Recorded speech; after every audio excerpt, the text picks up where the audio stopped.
दोस्तों आज हम समझेंगे कि कल से निफ्टी 50 निफ्टी बैंक में मेरा पर्सनल व्यू है वो कौन से लेवल हो सकते हैं जहां से हमको बेहतरीन पैसा बनाने का मौका मिल सकता है। जैसा कि हमने आज देखा निफ्टी बैंक में एक बहुत अच्छी लॉट हमको देखने को मिली।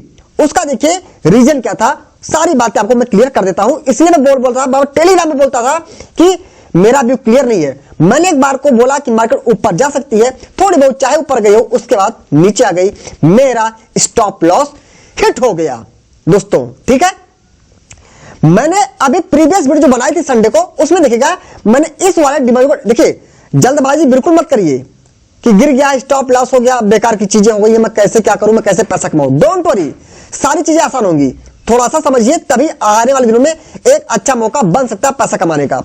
यह डिमांड जो था, यह थी प्रॉक्सिमल लाइन और यह थी हमारी क्या दोस्तों थी एंट्री लाइन। आप देखेंगे निफ्टी 50 निफ्टी बैंक एक बार को इस डिमांड जोन में आई और यहां से निफ्टी बैंक में एक अच्छा अप हमको देखने को मिला। लेकिन मैंने ये बोला था कि इस डिमांड जोन तक मेरा निफ्टी बैंक में मेरा व्यू बुलिश है, और उसके बाद देखा आपने कि निफ्टी बैंक ने जैसे ही इस डिमांड को ब्रेक किया, उसके बाद क्या एक बहुत बड़ा डाउनफॉल आया। क्यों आया? क्योंकि इसके बाद यह बड़ा सा गैप था। हमने इस वाले गैप का भी डिस्कशन किया था कि अगर यह डिमांड जो ब्रेक होता है तो यहां से मार्केट नीचे आ सकती है, और यहां से मार्केट नीचे आई।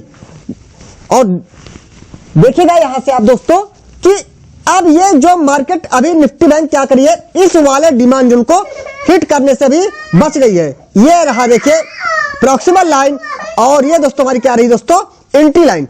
आप देखेंगे अभी निफ्टी बैंक इस वाले डिमांड के आसपास कहीं ना कहीं रुकी। लेकिन मैं क्लियर कट एक चीज बताना चाहता हूं कि गैप तो फिल हो गया है, ऑलमोस्ट फिल हो गया है, फिल कर देगी मैं मानता हूं, क्योंकि एक बहुत बड़ा सेलिंग प्रेशर है, मैं मानता हूं। लेकिन यह सेलिंग प्रेशर भी खुद में एक प्राइस एक्शन है जो यह बता रहा है कि कहीं ना कहीं मार्केट में बहुत ही स्पीड से मार्केट नीचे आई है। जो यहां पर एक छोटा सा हमारे पास में यहां ड्रॉप बेस रैली का एक डिमांड जोन है, ये कह सकते हैं drop base rally demand zone, यहां मार्केट हिट हो चुकी है। लेकिन मैं क्लियर कर बोलना चाहता हूं, मैं इस डिमांड जोन को ट्रेड नहीं करने वाला हूं, क्योंकि मुझे लगता है हो सकता है यह डिमांड जोन निफ्टी बैंक आराम से इसको ब्रेक कर दे। अब इसको जब डिमांड जोन को इसको निफ्टी बैंक ब्रेक कर देगी, उसके बाद अब नीचे फिर वही हालात बहुत खराब दिख रहे हैं। फिर निफ्टी बैंक में कोई भी डिमांड जोन नहीं है, ये आगे 46,000, उससे नीचे आ गए 45,000, उससे भी थोड़ा नीचे आ गए, अब जाके हमको यहां पर डिमांड जोन दिख रहा है। ये रही एक प्रॉक्सिमल लाइन एंड ये रही इंटेंट। अब दोस्तों आपको कुछ बातें समझ में आ रही होंगी। शायद हमने अभी कुछ पिछली वीडियो में बात करी थी कि अभी हमको पैनिक नहीं होना चाहिए जब तक ये डिमांड जोन हमारा एक्टिव है। लेकिन ये डिमांड जोन देखिए अब लगभग ब्रेक होने कंडीशन पे है, इसलिए पैनिक अभी भी नहीं होना है। इसका हम फायदा कैसे उठा सकते हैं, जरूरी नहीं कि हम इंडेक्स में ट्रेडिंग करें। बस एक बात समझ लीजिए, जब मार्केट का व्यू बेयरिश है, मार्केट डाउन आ सकती है, तो उसका फर्क स्टॉक्स में पड़ेगा। तो मतलब अभी हमें स्टॉक में थोड़ा सा पोजीशन बनाने से अवॉइड करना चाहिए। जो डिमांड जोन आपको बहुत ही सुपर से ऊपर लगे, क्यों उन्हीं में हमको ट्रेड करना चाहिए, अदरवाइज अवॉइड करिए। अब जब निफ्टी बैंक में हमको जो मेरा पर्सनल व्यू है, मुझे तो निफ्टी बैंक लगभग 45,000 तक अभी मुझे इसमें कोई भी अच्छा डिमांड जोन नहीं दिख रहा है। देखिए मार्केट है, यहां पर अपना प्रिडिक्शन कर सकते हैं, लेकिन 20 से मार्केट कहीं से भी ऊपर चली जाए उसको हम कुछ नहीं कर सकते हैं। वो चीजें करंट सिचुएशन पर, करंट प्राइस को देखकर ही समझ आती है कि मार्केट यहां से हो सकता है 20 से ही ऊपर चली जाए। 20 से ऐसे ऊपर नहीं जाने वाली है, यहां पर आएगी, हो सकता है या 1 आवर 2 आवर में कोई डिमांड जोन नया बनाए, अगेन उस डिमांड में एंट्री दे, तो बात की बात हो गई। फिलहाल करंट सिचुएशन के हिसाब से मुझे निफ्टी बैंक अब बेयरिश लग रही है, लगभग अराउंड 45,000 तक। मैं यहां तक अभी निफ्टी बैंक के लिए बिल्कुल भी लॉन्ग नहीं होना चाहता हूं। मैं बिल्कुल भी अभी निफ्टी बैंक में कॉल को कुछ दिनों के लिए टाटा एंड बाय बाय बोलना चाहता हूं, क्योंकि अभी मुझे नहीं समझ आ रहा है कि यहां पर कोई डिमांड जोन है जिसको रोक सके। अब दोस्तों अगला चार्ट मैं खोलने जा रहा हूं निफ्टी 50 का। ये रहा दोस्तों निफ्टी चार्ट। आप देखेंगे निफ्टी 50 के चार्ट में वही सेम कंडीशन, यहां पर ड्रॉप, एक बेस और गैप के साथ एक बेस कैंडल है, तो इसको हम रैली कर सकते हैं। ड्रॉप, बेस, रैली, रैली का डिमांड जोन है। कहीं ना कहीं ये डिमांड जोन अपने आप में काफी अच्छा है। कहां से कहां तक है? लगभग 20,944 से लेकर 20,760 तक मान लीजिए, या 72 तक है। मतलब ये के निफ्टी में डिमांड जोन है। बट दोस्तों बातें वही होती हैं, इतनी बड़ी सी जो रेड कैंडल आई है, इतनी बड़ी सी जो रेड कैंडल आई है, हम इसको भी अवॉइड नहीं कर सकते हैं। डिमांड जोन अपनी जगह है कि अच्छा है, लेकिन ये बेरिश कैंडल भी अपनी जगह है जो हमको अच्छी लग रही है, क्योंकि ये एक बहुत ही बिग रेड कैंडल आई है। मतलब सेलिंग प्रेशर काफी स्पीड से है।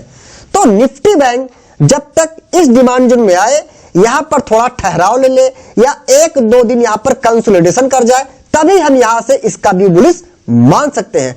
अदरवाइज निफ्टी बैंक का भी व्यू अभी मुझे बेरिश ही लग रहा है। अभी इसमें हमको ठीक ठाक गिरावट देखने को मिल सकती है। कहां तक में बात आने पर दोस्तों मैं चुप हो जा रहा हूं, मेरे पास बोलने के लिए शब्द नहीं बच रहे हैं, क्योंकि मैं कैसे आपसे बात करूं। निफ्टी बैंक यहां से नीचे आती है तो मुझे तो कहीं पर कोई डिमांड जोन दिख ही नहीं रहा है। अगर मैं थोड़े बड़े टाइम फ्रेम पर जाता हूं तो वीकली का एक डिमांड जोन हमको यहां पर दिख रहा है। ये दोस्तों रैली बेस, रैली का डिमांड जोन दिख रहा है, ये वीकली के टाइम फ्रेम पर दिख रहा है। लगभग कहां से है? 19,878, मोटा मोटा मान लेते हैं 19,880 के आसपास एक यहां पर डिमांड जोन है जिसको होल्ड कर सकता है। उससे छोटे टाइम फ्रेम पर जाते हैं, लाइक हम जाते हैं डेली के टाइम फ्रेम पर, तो डेली के टाइम फ्रेम पर फिर हमारे पास में एक डिमांड जोन दोस्तों यहां पर है। वो लेवल हमारा है 20,155 पे, 20,155 डिमांड जोन। मतलब कि ये एक डिमांड जोन है जो हो सकता है निफ्टी 50 को थोड़ा सा होल्ड करे। अगर थोड़ा सा होल्ड कर गई यहां पर निफ्टी 50 इस डिमांड जोन में आकर के, मैं एक बार दोस्तों इसके फिर से मार्किंग करना चाहता हूं। ये रही हमारी डिजिटल लाइन एंड हमारी क्या दोस्तों प्रॉक्सिमल लाइन। थोड़ा इसको हम जूम आउट करते हैं, इसको थोड़ा सा और करते हैं जूम आउट। ये जो 20,950 के आसपास हमारा डिमांड जोन है दोस्तों, ये अगर यहां निफ्टी की होल्ड होती है और यहां से एक बार थोड़ा सा यहां पर कंसोलिडेशन हो जाता है 1-2 दिन के लिए, उसके बाद यहां पर हम प्लान कर सकते हैं निफ्टी 50 यहां से ऊपर जाए। अदरवाइज दोस्तों फिलहाल निफ्टी 50 के लिए भी मुझे अभी व्यू बेरिश लग रहा है। दोस्तों ओवरऑल मैं आपको बताना चाहूं तो चाहे निफ्टी बैंक हो या निफ्टी 50 हो, दोनों को लेकर अभी दोस्तों मेरा व्यू फिलहाल कल के लिए बात करूं तो मेरा व्यू बेरिश है। मुझे लगता है अभी मार्केट में और डाउनफॉल आ सकता है। बाकी दोस्तों मैं जो भी निश्चित करता हूं, हाँ एक चीज बताना चाहता हूं वीडियो लास्ट में, तो इसे आप सीखिएगा, जानिएगा। आज हमारे पास काफी ज्यादा मैसेज आया कि सर मेरा एसएल हो रहा, मैं क्या करूं। देखिए कुछ चीजें आवाज सुन लीजिए हमसे, आप होता फिर मौका ना मिले बताने का। अगर आप स्टॉक मार्केट में आए हैं तो उसमें क्या लिखा हुआ? स्टॉक मार्केट जोखिमों पर आधारित है, यही चीज जोखिम है। अब उसमें आता है कौन सा आदमी कितना बड़ा जोखिम लेता है, ठीक है। अब एक आदमी है कि उसका स्टॉप लॉस हिट हो रहा है, वो तुरंत एग्जिट कर गया। एक है कि स्टॉप लॉस हिट हुआ, नहीं भैया एग्जिट नहीं करेंगे, थोड़ा और सहेंगे, थोड़ा और सहेंगे। ऐसे करते करते उसका एक बहुत बड़ा लॉस हो जाता है। जी नहीं, इसको एक्सेप्ट करिए। मार्केट में 2 ही चीजें हैं, या टारगेट या एसएल। टारगेट होता है तो हम एक्सेप्ट करते हैं ना कि बहुत प्रॉफिट हो रहा है, बुक करना चाहिए प्रॉफिट। तो स्टॉप लॉस हो रहा है तो टाइम पर बुक करिए ना। बाकी मैं दोस्तों कहना चाहता हूं एसएल से कोई नहीं बच पाया है। जो स्टॉक मार्केट में काम करेगा वो स्टॉप लॉस उसको लेना चाहिए, वो भी टाइम से लेना चाहिए। हम स्टॉप लॉस को लेकर बहुत ज्यादा खुद को कर ले परेशान, ठीक है, कि क्या होगा, हम खुद को कर लेंगे परेशान और उस टाइम में भूल जाएंगे कि अच्छे अच्छे स्टॉक भी तो डिमांड जोन की तरफ अप्रोच कर रहे हैं। ये एक बेहतरीन मौका हो सकता है। जिसको बोलते हैं कि सर हमको जल्दी मंथली का डिमांड जोन में तो प्राइस मिलती नहीं है, हमको जल्दी वीकली डिमांड जोन प्राइस तो मिलती नहीं है। यही मौके होते हैं, प्राइस जब गिरेगी तभी तो डिमांड जोन में आएगी। अब हम क्या करें, इस समय सिर्फ इस बात को पसंद है कि निफ्टी 50 मेरा असल हो गया, निफ्टी बैंक में असल हो गया, मैं क्या करूं। लेकिन आप ये बताइए उस समय जो अच्छे अच्छे स्टॉक जो डिमांड को हिट कर रहे हैं, फिर आप उनको कब बाई करेंगे, उनमें कब बनाएंगे पोजीशन, वो तो फिर हिट करके भाग जाएंगे।